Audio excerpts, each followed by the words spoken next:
guys, what's up? It's Phil here, and welcome to this quick lesson continuing our Adobe Premiere Pro lessons. Last time we gave a little bit of an overview of Adobe Premiere, so check out that tutorial if you haven't seen it yet. Today I just want to talk to you about starting a project and what to keep in mind when choosing, settings and all that stuff.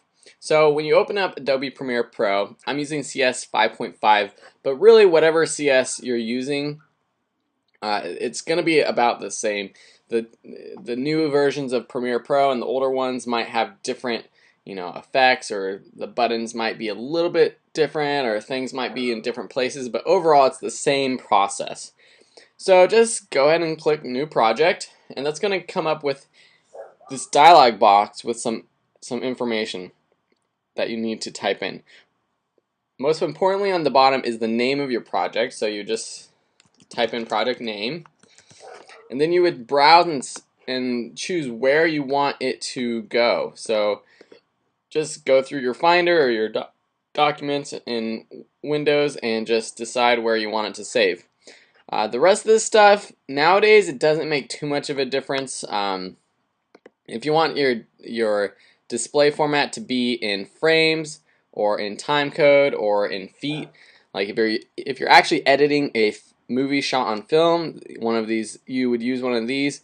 I use time code because this is easiest for me to tell. Like it basically means the timeline is going to be in seconds or minutes, and it's easy to see that way.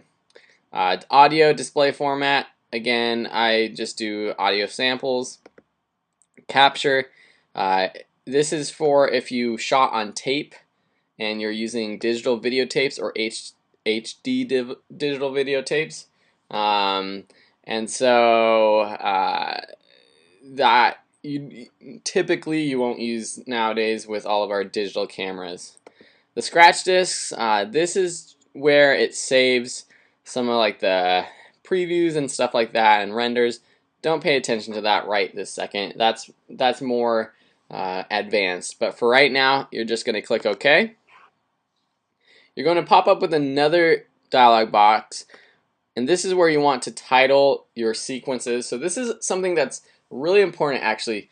First, I'm going to go down to the bottom actually and name our sequence. Before, I didn't really pay attention to this, but I found a really good method is to, depending on whatever your project is called, so project name, I usually do this, then I do an underscore or a dash and then V, and then that means whenever you start a new sequence, it's going to automatically have that name, and you can easily add a 1, 2, 3 to change the version to name the new version of the sequence.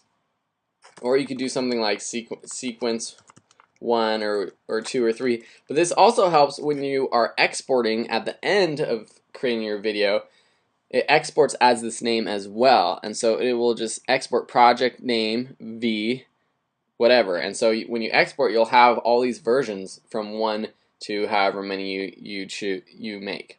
So name your project there. Coming back up here, this is important. This is available presets. So there are sequence presets, and this is where you have to choose what type of video you're going to be editing. So it's really hard for me there's no right or wrong right here, and I can't tell you, okay, this is what you do, because you really have to know what video type you're using. Are you using a digital SLR such as a Canon 7D or Canon 5D? If you are, you can use this preset digital SLR, and then you have to choose what frame rate and quality you use. Did you shoot in 1080p HD? Did you shoot in 480p? Did you shoot in 720p? And then in each of those, what was your frame rate? 24, 25, 30? Was it something different? And you'll notice that even though it's 24, the frame rate is actually 23976. And so same for 30, it's 2997. So don't get confused when the preset only says 24 or 30 and doesn't have the standard 2398 or 2997. So when you click through these, the information pops up here, more information about each preset. And so really you're just going to have to find out what type of video you shot at and use one of these presets. or you can just go to settings and do it custom.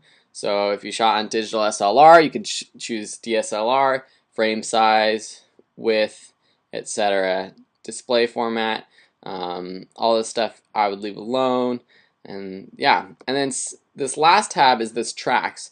And this is important too. Depending on how many video tracks or audio tracks you think you're going to need, you can always add tracks later, but it's nice to set it up right here. 3 is pretty standard for me, and same with audio. 3 stereo is standard. And you can even save these as a preset if you have a special combination of tracks or settings.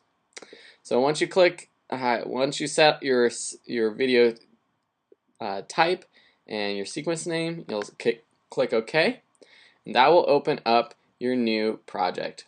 That's it for now. That was starting a project in Adobe Premiere Pro. This is Phil Ebner with videoschoolonline.com. Check out the website videoschoolonline.com for great tips, tricks, tutorials, and more.